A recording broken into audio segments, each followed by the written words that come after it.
Ragazzi, venite con...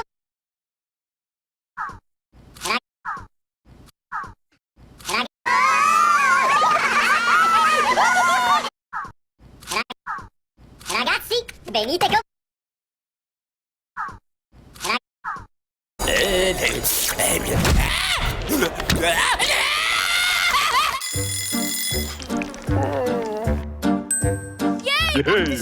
Hindi lang siya ang excited to be back in school, Bye-bye.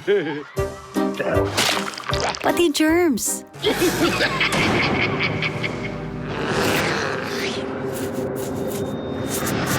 That's why I switched to Safeguard. Unlike ordinary soaps, Safeguard provides up to 24-hour protection against back-to-school germs. Pabaong proteksyon sa buhay. Safeguard.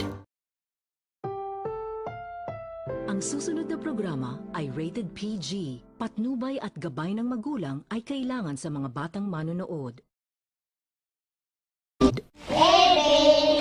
Hindi ba ipaliwanag ang saya pag makakabasa sila, sapu-sapan ko sa tribo. Samahan niyo kami ng mga anak niyong mga bata. Malasakit sa isa't isa. ABS-CBN News in the service of the Filipino. Kapamilya, nasa Wuhan, China na ang mga susundo sa higit 40 Pilipinong gustong umuwi sa bansa.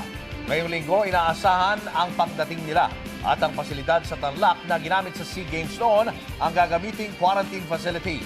Ang dalawang nurse naman na nag-alaga sa Chinese na huling nagpositibo sa NCOV, naka-quarantine na.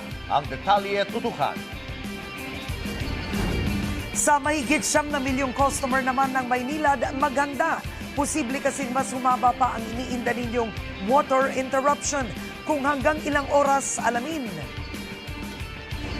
At motoristang Chinese naharap na sa mga kaso matapos lumabag sa coding, nakuhanan ng shabu at nandura pa ng mga pulis. Yan at iba pa mga balita, ibabandila na.